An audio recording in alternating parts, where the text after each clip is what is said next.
Tu ne sais pas quoi faire en attendant l'effondrement? Parlons-en. Question reçue par quelqu'un de la famille ADNM. Je suis dirigeant d'une entreprise et je gagnais très bien ma vie. Bon, j'ai raccourci un peu parce que le texte était plus long. Et j'ai vite compris qu'il ne servait à rien de bien gagner sa vie car l'État avait le droit de vie ou de mort sur moi. Avec le temps, j'ai compris qu'il fallait quitter les grandes villes pour ne plus être dépendant de toute la logistique d'approvisionnement, le confort moderne. Je vivais avec mon fils à mi-temps et l'autre mi-temps, il allait chez sa mère, triple vaccinée, qui l'aurait fait vacciner si je ne m'étais pas opposé. Je me suis battu contre la terre entière pour lui éviter ça. Ça fait maintenant 2 ans que j'ai quitté Paris, pensant que le système s'effondrerait rapidement et que le budget que j'avais prévu suffirait pour tenir jusqu'à là. Je voulais partir pour éviter à mon fils de voir ou d'affronter ce qui pouvait devenir une grande ville en cas d'effondrement. Et j'ai dit à tout mon entourage, qui me prenait pour un fou, que le jour où ça s'effondrerait, il pourrait venir chez moi, le temps de se retourner, comme on dit. Aujourd'hui, rien ne s'est effondré, mes amis continuent à me prendre pour un fou et je me retrouve seul. Je ne sais pas quoi faire car je ne sais pas de quoi sera fait le nouveau monde. Sera-t-il basé sur l'argent? Quelles seront les nouvelles bases sur lesquelles construire quelque chose de nouveau? Quand va-t-il s'effondrer? Car je pourrais reprendre une autre activité ou relancer mon activité, mais à quoi bon si le système s'effondre demain? Est-ce que d'autres personnes ont eu les mêmes réflexions que moi? Oh, ça que oui. Sont-elles prêtes à construire quelque chose en parallèle? En théorie, oui. En pratique, non. Je sais qu'il y aura une évolution de conscience, mais jusqu'à quel point? Qu'est-ce qui sera possible et qu'est-ce qui ne le sera pas? Les gens que j'aime vont-ils se réveiller et vouloir me rejoindre? Auquel cas, je les accueillerai sans tenir compte de la manière dont ils m'ont tourné le dos depuis 5 ans. Tu sais, ça, le fait que tu as besoin de le préciser montre que quelque part au fond de toi, c'est même pas dit. C'est qu'à ce moment-là, je te garantis... En fait, ces questions-là, elles montrent quelque chose. Ok? La motivation derrière du départ, ce n'était pas la quête du divin, mais c'était la fuite de Babylone. Okay. Pour une première réaction et pour partir à la nature, c'est ce qu'il faut parce qu'en général, la peur chez nous génère plus d'énergie que l'amour. Tu vois. Donc la peur de l'effondrement a été une énergie suffisante et nécessaire pour sortir cette personne-là de la grande ville. Mais maintenant, qu'est-ce qui manque? La quête du divin. Il est toujours en fuite et il est toujours en mode j'attends que ça s'effondre pour que je trouve ma place dans ce monde.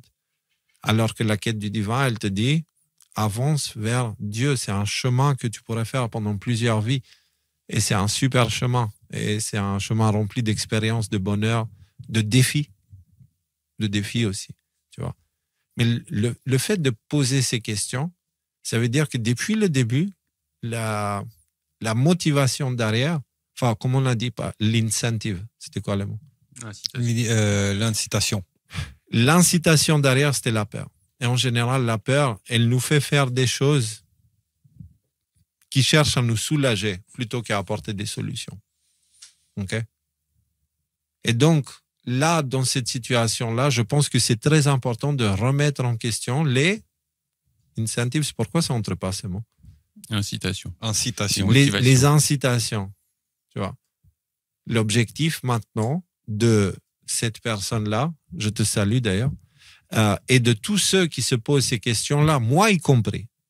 Je me pose ces questions-là parce que moi, ça fait pas 2 ans, ça fait 12 ans que j'ai quitté la grande ville et que blabla, tu vois.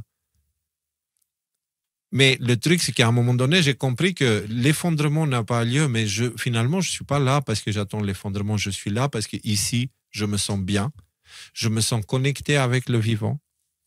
Le fait de couper mes fruits et légumes de la nature et de les consommer directement de mon assiette, ça me rappelle que c'est la mère terre qui me nourrit et ça me met en bonne santé, tu vois. Et ça m'emmène une certaine paix. Oui. Oui, Reddy. Est-ce que tu peux réafficher l'écran, Thierry, s'il te plaît, parce qu'il y a la phrase d'après qui, je pense, est très significative et elle contient toutes les réponses. Est-ce que voilà, notre cheminement passe le fait par de devenir SDF, seule manière d'être libre aujourd'hui, et c'est ça. Est-ce qu'il existe des possibilités de s'installer quelque part où personne ne vit, d'y construire une cabane et d'y cultiver un potager? À mon sens, elle est là l'erreur. T'essaies d'être là tout seul. Ok, il y a des gens qui t'ont tourné le dos. Oui, il y en a qui m'ont tourné le dos, il y a des gens qui ont tourné le dos à Léo. Maintenant, il y a aussi des gens qui sont prêts à t'ouvrir les bras. Et le recherche du divin, en tout cas de mon expérience, passe aussi par le contact à l'autre. Ok. Toi, tu es toi, mais en tant qu'être humain, tu es limité. Il y a des choses mais auxquelles t'as pas accès. là, Rudy, la personne, elle est ouverte. Justement, si elle m'a contacté, c'est parce qu'elle se sent seule et isolée. Elle dit, je cherche le contact avec les autres. Eh ben, ça, c'est super. Mais elle dit que je ne trouve personne. Parce qu'en théorie, tout le monde veut changer, mais le problème qu'il y en a, c'est que chacun veut changer à sa façon.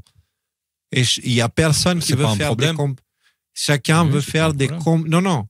Chacun veut, si, c'est un problème. Chacun veut changer, veut que tout le monde change de la même façon. C'est-à-dire que moi, j'étais comme ci, comme ça, maintenant je suis comme ci, comme ça. Et donc, la nouvelle communauté que je cherche, ce n'est pas une communauté avec des avis qui varient. Non, c'est une communauté qui pense exactement la même chose que moi, qui veut exactement les mêmes habitudes que moi, ça, c'est un problème. etc. Et que si jamais ce n'est pas le cas, bon Dieu, j'en ai vu des communautés d'aveugles comme ça, qui se réunissent derrière des bonnes intentions, ils sont perchés dans les nuages, et ils se réunissent entre eux, et putain, le lendemain de la réunion, etc. Ah ouais, mais t'as vu l'autre, comment il est. Ah, mais lui, il pense pas comme ça. Ouais, lui, c'est opposition contre lui. Mais ça. On personnes avait comme ce phénomène. C'est le virus. Pas des communautés. Il faut un village.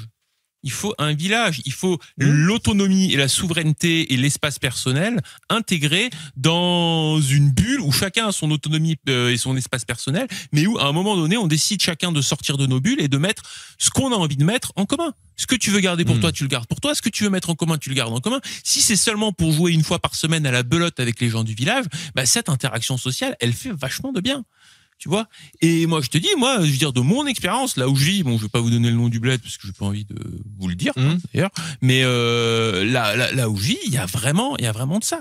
Mets-toi dans ton petit bout dans ta petite maison avec ton petit lopin de terre, cultive tes carottes, cultive tes patates, mais aussi après, sors de chez toi, va donner ton surplus de patates à ta voisine, qui va te donner son surplus de machin, et de là, mais regarde, le problème, c'est que cette personne cherche d'autres personnes qui pensent comme lui. Encore une fois. Je répète le problème et c'est ça qui montre qu'en théorie, on est prêt, dans la pratique, pas. Parce qu'on n'a pas compris encore l'essence.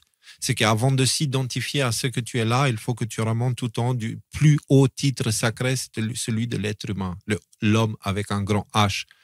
Et donc, du coup, dans ce cas, quand tu cherches quelqu'un d'autre, tu ne cherches pas un autre complotiste, tu ne cherches pas un autre trumpiste ou patriote ou pilule bleue ou pilule verte ou machin, tu cherches un autre humain. Et des humains, il y en a plein. Par contre, des personnes qui ont des idéologies précises, identiques aux nôtres, il n'y en a pas plein. Il y aura toujours une différence entre moi et quelqu'un d'autre, tu vois. Et si cette différence est source de conflit, on est incapable de comprendre qu'on doit accepter nos différences et on doit les utiliser parce que c'est une richesse et qu'on cherche uniquement des personnes qui pensent pareil, qui fonctionnent pareil, qui font les mêmes choses, etc. Excusez-moi, dans ce cas, il faudra rester encore plus longtemps seul jusqu'à ce que chacun comprenne pourquoi on fait ce qu'on fait. Parce qu'encore une fois, la motivation initiale, c'était de fuir Babylone parce qu'elle va brûler, mais l'idée, c'était de dire c'est parce que le divin revient. Et il faut qu'on s'adapte au divin parce que c'est inévitable. Ça veut dire quoi? Ça veut dire qu'il faut qu'on réapprenne à vivre en harmonie avec la création pour que le créateur nous voie et nous dise « Bon, ça va, je vous supporte ». Tu vois, parce qu'actuellement, on est devenu insupportable. On est en train de détruire toute la création. Vous comprenez ce que je veux dire? Et on le fait avec des bonnes intentions parce qu'on veut un monde meilleur, parce qu'on veut la paix, on veut la santé, on veut la santé. Tiens, bourre-toi de médicaments. Mais non. Mange mieux, fais du sport, sors de cette vie de merde qu'ils nous ont forcé. Tu vois? Oui, rien, là. Quoi? Fais un jeûne. Fais un jeûne. Sur la santé. Voilà. T'allais décevoir des gens, là. Pour être jeune. Voilà. Non, mais en tout cas, heureusement c'est que que vous je êtes là. constate de cette lettre, c'est parce que je me reconnais beaucoup dedans. Enfin, je me reconnais beaucoup dedans, hein, partiellement, parce que j'ai pas du tout le même parcours. Moi Mais aussi, c'est surtout, par exemple, dans la première partie, tu sais, arrêter, ne plus voir l'avenir, est-ce qu'il y aura de l'argent après, comment ça va fonctionner, etc. Pourquoi Moi, j'ai recommencer appelé- si ça va s'effondrer, tu vois, par exemple. Moi, j'ai appelé ça le syndrome de l'apocalypse. Et combien de gens je connais, moi y compris, qui en souffrent.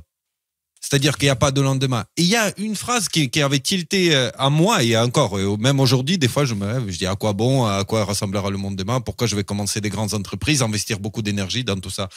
C'était une phrase qui est issue de la Sunna, j'ai pas envie de dire des bêtises, et qui dit, si tu es en train de planter un arbre, et que tu vois le monde, tu vois la fin du monde arriver, finis de planter ton arbre. Finis de planter ton arbre, parce que de toute manière, il n'y a rien de mieux à faire. Et c'est exactement le sujet de tout à l'heure. On se préoccupe des choses, et je m'inclus dedans à fond. On se préoccupe trop de choses qui nous dépassent beaucoup trop de loin. Mais tellement de loin qu'on n'a aucune emprise dessus, etc. Et on essaie de tirer de je sais pas quoi. On essaie de tirer de la galaxie d'Andromède, en fait, le savoir de comment va être le monde de demain. On n'est pas prophète.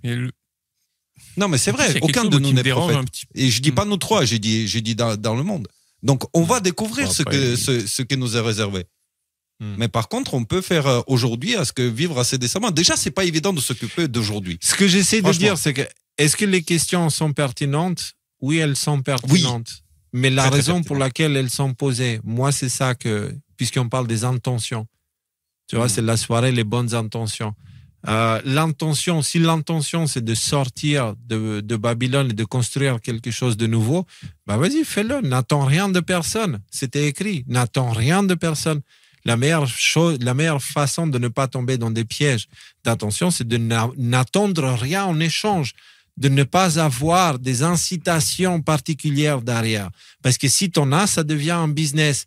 Et de la même façon que ça devient un business et ça génère de l'argent, ça peut devenir aussi une dépendance qui génère de la satisfaction et qui t'enferme dans une illusion. Tu vois ce que je veux dire? Mais j'entends, Rudy, ton cerveau réfléchir. Là, vas-y, dis ce que oui, non, mais parce qu'en fait, t'as tout dit dès le début. En fait, le problème, c'est que la source de son changement, c'est la peur. Et que ça reste la peur. Ça n'a pas été transmuté en quelque chose de positif. Parce que même si le monde s'effondre pas, ok, c'est quoi, mauvaise nouvelle ou bonne nouvelle, je sais pas comment tu prends les choses, mais tu vas mourir, je vais mourir, on va tous mourir un jour ou l'autre. Ok. Ouais. Donc si jamais je suis la logique qui est exposée dans cette lettre, ouais, non, désolé Nico de te donner la nouvelle. Ouais, mais si je prends la logique, à quoi ça sert de faire quelque chose? À quoi ça sert d'aller travailler? À quoi ça sert d'aller se construire une maison? Puisque de toute façon, on ne sait pas si on va mourir demain ou pas. Je veux dire, peut-être qu'on va mourir avant l'effondrement ou pas. Peut-être pas, voilà. Tu vois. Donc, c'est bien dit, bien vu. Donc, du coup, à partir de ce moment-là, si jamais, parce qu'il y a des choses inconnues et qui font peur, qui sont au bout du chemin, ça t'empêche de tout faire parce que à quoi bon? Bah, du coup, t'as aucune motivation pour jamais rien faire dans ta vie parce que de toute façon, tu vas mourir. Et donc, tu sais, moi, j'aime bien cette phrase qui te dit, en fait, t'as deux vies, en fait. Toute personne a deux vies et la deuxième vie commence le jour où tu te rends compte que tu n'en as qu'une. En fait, t'as qu'une seule vie et elle va avoir une fin. Tu sais, comme il disait Gandalf, ce qui compte, toi, t'as aucune prise sur les éléments autour de toi. La seule chose sur laquelle tu as une prise, la seule chose que tu peux décider, c'est quoi faire du temps qui t'est imparti. Qu'est-ce que tu fais du temps qui t'est imparti? Alors, Rudy, moi, cette idée-là, elle me stresse un peu parce que je me dis, il y a tellement de choses à faire en une vie et j'en ai pas fait. Et avec le temps, moi, elle m'a rendu malade, cette idée. Parce que j'ai compris très vite que je vais mourir un jour et que je quitte à profiter tant qu'on est là, tu vois. Mais cette façon de penser... Toi qui penses ça? Mais de non, quoi? mais ce que je veux dire, c'est que il y a un vrai problème dans la manière dont tu exprimes ce que je suis en train de dire. Et en plus, c'est toi qui m'a donné la réponse à ce problème. Donc c'est pour ça m'étonne que tu me dis ça. Parce que le but, c'est pas d'en faire un maximum. Le but, c'est de faire quelque chose. Il n'y a pas besoin de faire un maximum parce qu'à partir du moment où tu as foi en Dieu, tu sais que tu n'as pas besoin d'accumuler les épreuves puisque de toute façon, tu vas revenir. Moi, tu sais, j'ai un grand... Mais c'est ça que je dis. C'est ça que quand tu dis un jour tu vas mourir, meurt égale fin. Moi, ce que je te dis, qu'un jour, ce corps ne sera plus apte à suivre notre volonté et on va devoir le quitter pour entrer dans un autre et faire d'autres expériences. Donc, il faut qu'on apprenne à se détacher de ce qui est Léo ou ce qui est Rudy, ce qui est Nikolai, tu vois, parce que ça, c'est un être temporaire. Par contre, ma conscience, mon expérience, ma mémoire, etc., elles continueront derrière parce qu'elles ne sont pas dans ce corps. Ce corps est un véhicule. Donc, ça veut dire quoi? Ça veut dire que d'un côté, oui, j'ai qu'une seule vie en tant que Léo, d'accord? Mais j'ai littéralement l'éternité dans le futur et dans le passé, parce que tu peux aller dans les deux sens, pour expérimenter toutes les expériences. Et je vais te dire même mieux que ça. S'il y a des expériences que ton voisin fait qui te rendent jaloux ou qui te donnent envie d'avoir, dis-toi que c'est toi qui es en train de vivre cette expérience-là. Parce que ta conscience est la même que la sienne et un jour, toi, tu vas vivre exactement cette chose-là que tu es en train de regarder. Pourquoi? Parce que la conscience, il n'y en a qu'une. Celle du grand rêveur de cette réalité, de ce que la plupart des philosophies appellent Dieu. Tu vois? Et le problème, c'est-à-dire que tout ça est un. Il y a une conscience et un rêve. Et tout ça, c'est des projections d'un rêveur. Et nous sommes ça aussi. Et c'est pour ça que chacun de nous va vivre toutes les expériences qui ont toujours existé. Ce qui est cool quand il y en a des bonnes. Tu veux être milliardaire, dans une des expériences, tu seras le plus milliardaire des milliardaires qui ont jamais existé. Par contre, le problème de ça dit aussi que tu vas souffrir toutes les souffrances qui ont existé. Alors cesse de générer de la souffrance et fais tout ce que tu peux pour la réduire à son minimum, parce que toute la souffrance qui est sortie par toute l'humanité, tu la sentiras. L'ensemble, selon ton état d'évolution, la majeure partie peut être derrière, la majeure partie est devant. En général, ceux qui provoquent la souffrance, ils sont au début du chemin. Tu vois ce que je veux dire? Et ceux qui la subissent sont à la fin du chemin. Quand quelqu'un fait le mal, il provoque un déséquilibre et il va avoir les deux côtés. Et enfin, il faut qu'il vive les deux expériences. Donc, ceux qui disent le mal n'existe pas, l'homme peut le manifester, peut l'emmener en vie. Et c'est pour ça qu'il faut qu'on soit très attentif et humble, parce que le mal apparaît à travers l'inconscient la plupart du temps. Et cet inconscient est aussi, enfin, ce subconscient, c'est aussi la raison pour laquelle l'enfer est pavé de bonnes intentions. C'est parce qu'on n'est pas forcément conscient de ce qu'on fait. C'est parce qu'on ne réfléchit pas, on n'analyse pas les choses. Pourquoi? Parce qu'on est arrogant. Et on a besoin d'être un peu arrogant pour survivre dans ce monde-là qui cherche à nous écraser tout le temps et qui est un centre de formation de pervers narcissiques, tu vois. La vérité a beaucoup d'ennemis, l'amour a beaucoup d'ennemis. Mais le truc, c'est qu'il n'y a aucun ennemi qui peut leur faire face. Ils peuvent en avoir littéralement un nombre infini d'ennemis avec des puissances infinies. Ils ne pourront jamais aller au-delà de l'amour, tu vois. L'amour, c'est la manifestation de la compréhension de cette unité. Parce que du coup, ne génère pas de souffrances parce que c'est toi qui vas les vivre demain. Okay? Et fais ce que tu peux pour apporter la paix. Fais à l'autre ce que tu voudrais qu'on te fasse. Ne sois pas passif en ne faisant pas à l'autre ce que tu ne voudrais pas qu'on te fasse. Va plus loin. Fais à l'autre ce que tu voudrais qu'on te fasse. Et en tant que complotiste, ça ne veut pas dire va casser les couilles de ton voisin en lui disant à quel point il est endormi. Parce que quand toi, tu étais endormi, on a fait ça avec toi, tu as envoyé chier l'autre comme le voisin t'a envoyé chier toi. Donc, il faut que chacun retrouve sa place et il faut qu'on soit tous humbles et qu'on comprenne que la situation demande de l'humilité, de la détermination, certes, mais de l'humilité. Ne pas confondre détermination, arrogance, etc., etc. Donc, gardons les yeux ouverts et ça vous dit, on essaie vite fait de répondre à ces questions-là qui sont quand même, il y a plein de gens qui se les posent. Est-ce que le nouveau monde sera-t-il basé sur l'argent? Ça dépend. Quel nouveau monde? Le système qui va remplacer celui-là ou celui après l'Apocalypse? Celui après l'Apocalypse sera basé sur le temps, sur la quantité de temps. La mesure de temps sera une mesure d'énergie. L'argent est une forme matérialisée de l'énergie, en fait. Voilà. Plus tard, ce sera, on va dire, il n'y aura pas le même système monétaire que maintenant, ça c'est clair. Donc, voilà. Quelles seront les nouvelles bases sur lesquelles construire quelque chose de nouveau monde? Chacun de nous a le choix de poser ces bases-là selon lui-même, en fait. Les nouvelles bases sur lesquelles construire quelque chose à nouveau. Cette base doit être basée sur les lois naturelles et la nature. Si le nouveau monde n'est pas construit en harmonie avec les lois naturelles et la nature, il ne va pas durer. Quand va-t-il s'effondrer, le monde actuel? J'en sais rien. Et c'est écrit même dans les textes prophétiques qu'il n'y a que Dieu qui sait, même le Christ, il ne sait pas. Parce qu'il dit, car je pourrais reprendre une autre activité pour relancer mon activité, mais à quoi bon si le système s'effondre demain? Bon, Nicolas, il t'a répondu avec l'histoire de plante ton arbre, et Rudy, il t'a répondu avec cette histoire de, bah ouais, mais tu vas peut-être mourir demain et qu'il n'y aura pas l'effondrement. Okay. J'aimerais donner une réponse un peu plus positive, en fait. Je veux dire, fais quelque chose qui te fait plaisir, fais quelque chose qui te fait du bien, ou alors fais un job alimentaire qui te permette de financer quelque chose qui te fait plaisir. Si ton kiff dans la vie, c'est le cheval, va devenir prof d'équitation. Ce que je veux dire, c'est que tu n'as pas l'air d'être spécialement attaché au bien matériel, ce qui est quelque chose qui est un grand avantage dans la situation actuelle. Donc, si tu arrives à te contenter de peu, concentre-toi sur ce qui va t'apporter le plus de kiff, en fait. Donc, en fait, il faut que cette peur, parce que tu ne peux pas t'écouter quand tu as la peur au ventre. Il faut que cette peur disparaisse, que tu arrives à faire le silence à l'intérieur de toi pour que tu puisses entendre la petite voix qui te dit, en fait, moi, ce que je kiffe dans la vie, c'est d'aller faire de la photo. Eh ben, deviens photographe.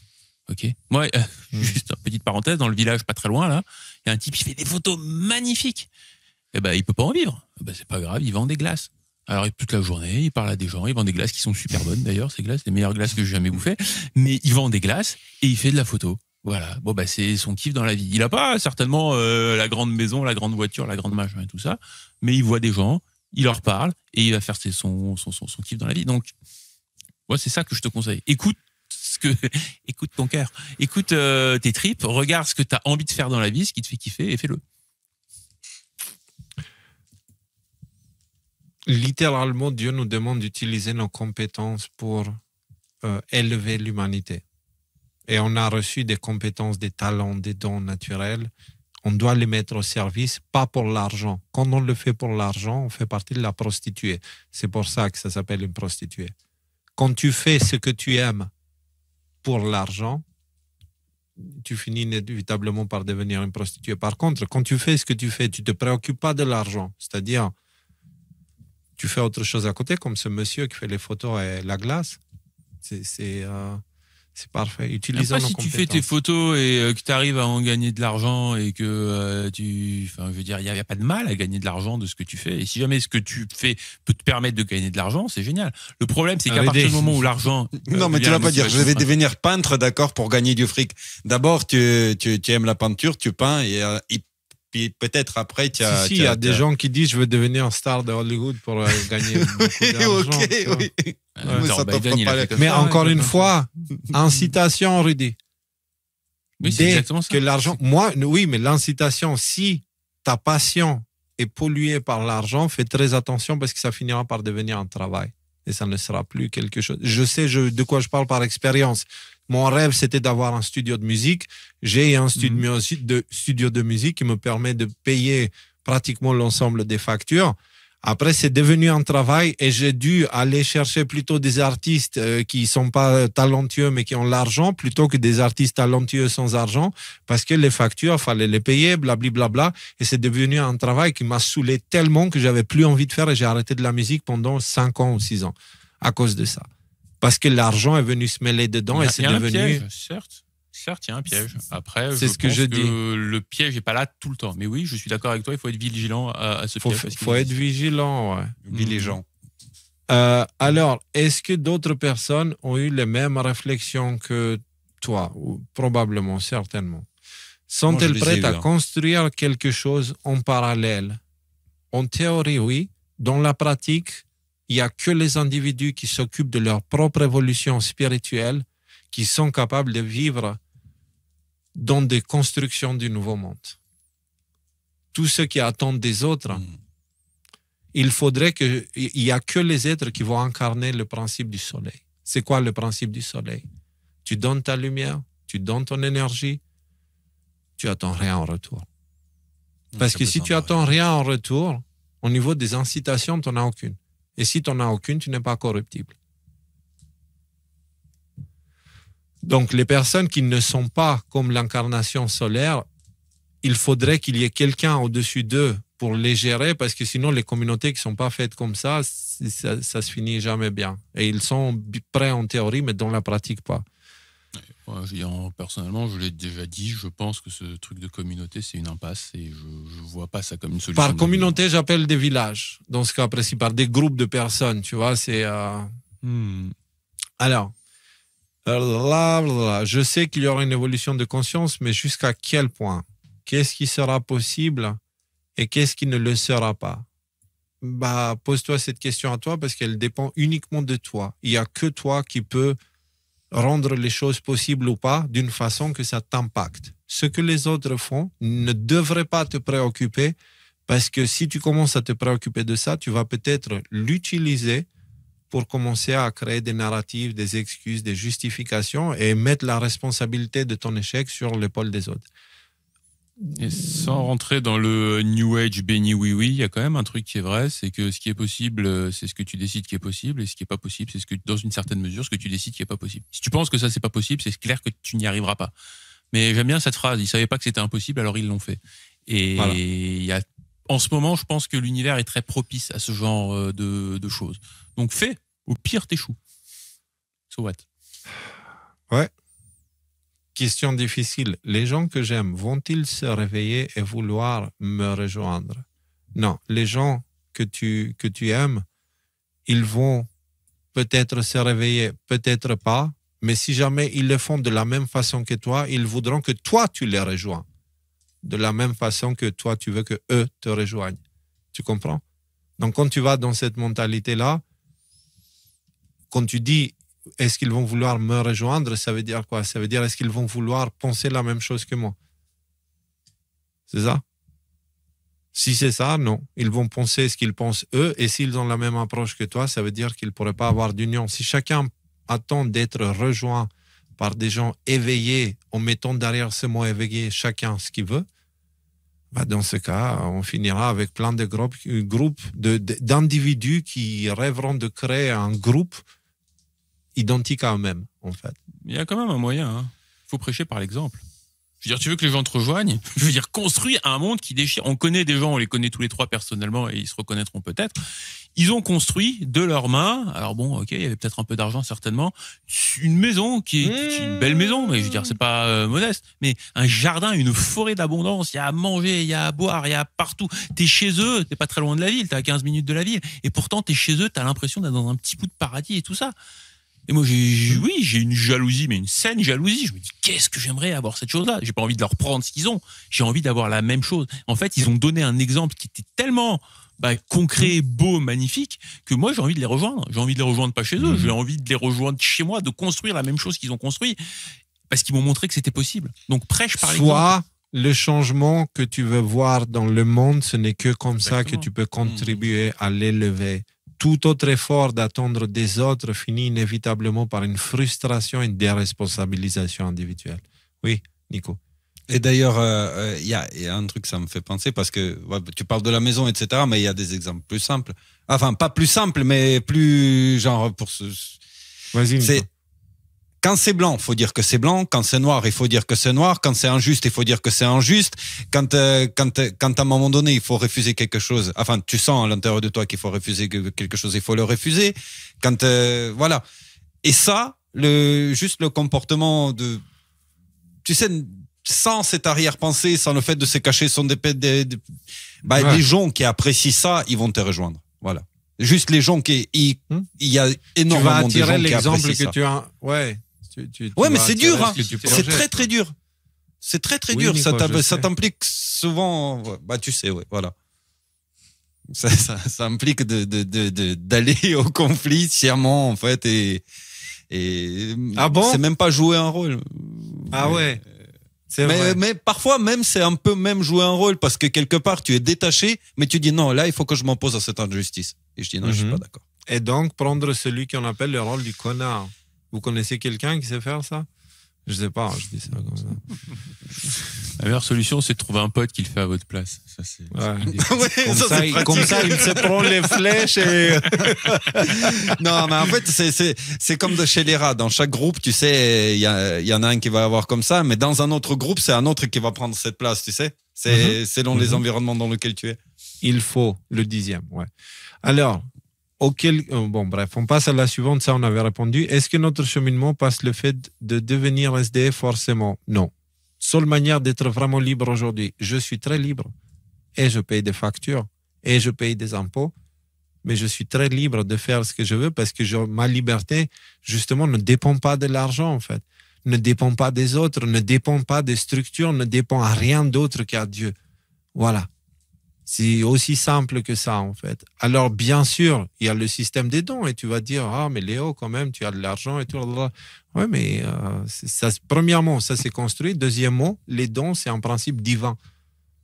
Il y avait la dîme à l'époque qui était écrite dans la Bible. Tu sais que tu avais les prêtres, bergers, blablabla, et qu'en fait, ceux qui ne s'occupaient pas du divin devaient donner 1/10 de leur truc aux prêtres, etc., etc. Ça veut dire quoi? Ça veut dire que si on décide qu'il y a des gens qui ne vont pas faire le travail manuel, mais qui vont rester dans les efforts intellectuels, spirituels, etc., de maintenir l'ordre, ils ne peuvent pas à la fois faire l'effort physique et derrière s'occuper de choses beaucoup plus importantes. Donc ceux-là, du coup, on va les mettre de côté, puis on va faire des dons. Et ça se fait par le cœur.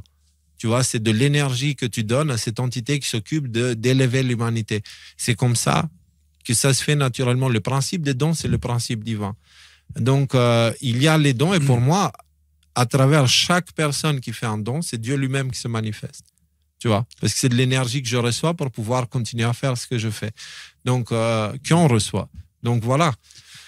Moi, j'ai envie de juste oui. Rapidement, j'ai envie de dire qu'il y a beaucoup de gens qui portent l'idée de leur liberté comme une chaîne. Voilà. L'idée même de la liberté comme une chaîne. Alors que la liberté, si tu la considères comme le choix juste de tes contraintes, le choix des difficultés auxquelles tu vas t'exposer, tu as complètement une autre perspective de la liberté. Voilà. Alors, l'autre question, on l'a posée, est-ce qu'il existe des possibilités de s'installer quelque part où personne ne vit, d'y construire une cabane et d'y cultiver un potager? Il n'y a pas d'endroit dans le monde où tu n'as pas un État qui va te demander des comptes. Si tu as une possession, tu vas devoir payer. Il y a pas... C'est justement le problème qu'on a avec l'humanité, en fait. Le monde qu'on a créé. Moi, c'est ce que j'aimerais. Moi, je te dirais que je me considérerais libre le jour où j'ai ça. Pas forcément un endroit où personne n'y habite, mais une dépendance à la nature et uniquement la nature. Voilà, tu vois. Et aux lois naturelles et bien sûr à tous ceux qui vivent avec. Et sinon, comment notre mère nature va enfanter le nouveau monde? De la même façon qu'une mère enfante un enfant dans la douleur. Et la raison de l'un est liée à la raison de l'autre. La réalité n'est qu'une répétition de fractales de différentes tailles. Donc les actes, le principe féminin, etc., tout ça, ça se répète à des dimensions de plus en plus grandes. Donc notre mère va enfanter le nouveau monde dans des douleurs comparables à celles d'une mère qui a un enfant. Voilà, et c'est écrit, même dans la chanson, on y arrive. Les douleurs de naissance d'une nouvelle humanité sont en train de commencer. Tu vois, Enfin, il dit, il y a beaucoup de questions qui se posent encore et 2 ans d'isolement, de méditation et de contemplation dans la nature n'ont pas permis de répondre à tout. Moi, tu sais, j'ai envie de dire un truc à ce monsieur, Pedro. C'est quelqu'un que je connais, tu vois. Il est super, vraiment super personne. Il a fait tout ce qu'il faut. Le gars, il est sur la bonne voie. Il a fait tout ce qu'il faut. C'est le moment de la remise en question, tu sais. Et c'est quelqu'un d'extrêmement capable. Parce qu'en fait, moi, je le connais maintenant. Comme il est maintenant, avec la vie qu'il a maintenant, dans la nature, avec son potager, avec ses animaux, etc., etc. Mais lui-même, il se compare comme s'il n'avait pas vraiment changé autant. La personne qu'il était avant. Tu vois? Comme quelqu'un qui a encore besoin de ses relations, les mêmes types de relations sociales, les mêmes... Enfin... Tu vois, je pense qu'on devrait tous prendre un peu de recul et de voir un petit peu qu'est-ce que ces 5 dernières années ont provoqué en nous. Parce que je mets ma main au feu. Ok? Ces 5 années nous ont tous changé de façon qu'on ne peut même pas comprendre encore pleinement. Et donc, du coup, souvent, on a tendance à se juger nous-mêmes à travers le regard de quelqu'un qui a 5 ans. On n'a pas encore réalisé que ça fait des années maintenant qu'on s'entraîne à des choses Tu vois, c'est comme le bodybuilder qui est convaincu qu'il est trop mince et c'est pour ça qu'il continue à grossir. Ça devient, tu vois, faudra C'est faire comme, attention à ça. Tu sais, les chiens, les chiots, le principe du dressage, quand tu joues avec le chiot, etc., tu le tournes, tu le manipules, il considérera toute sa vie que tu es Ouais. plus fort que lui. C'est pour ça qu'il t'obéit, il va pas en conflit avec toi. C'est ça. Même quand il peut t'arracher un bras s'il s'énerve. Oui, même Plus quand tard. il fait 60 kilos. Mais c'est ça. C'est-à-dire qu'il faudrait prendre du recul parce que, Pedro, moi, je crois que tu as appris tellement de choses ces derniers temps et en parlant à mon ami, je parle aussi à tout le monde. Hein. Ça nous concerne tous. On a appris tellement de choses. On a accumulé de vraies richesses qui sont à l'intérieur et ça, les gouvernements ne peuvent pas les voler, ça. On a accumulé de la force. On a soulevé des poids spirituels. On a été patient. Tu vois. On a été endurant. On est resté dans un principe de paix. On est resté dans un principe d'union. Tu vois, il faudrait maintenant prendre en considération la possibilité que peut-être qu'on a changé plus que ce qu'on le croit. Tu vois. Et que peut-être qu'on devrait prendre le temps de faire connaissance avec le nouveau nous-mêmes. Parce qu'il est déjà là, mais la plupart des gens ne le voient pas. C'est fou d'entendre des gens qui ont fait le nécessaire et ils sont maintenant autonomes en nourriture, en eau, etc., de les entendre se poser des questions qui se poserait quelqu'un qui habiterait à Babylone. Il faudrait qu'on prenne le temps parce que ces 5 dernières années, je pense qu'ils nous ont changé, ils nous ont renforcés, ils nous ont améliorés, ils nous ont agrandis. Et j'invite tout le monde D'ailleurs, à faire... à ce sujet, c'est justement parce qu'il a l'air nostalgique des relations du passé.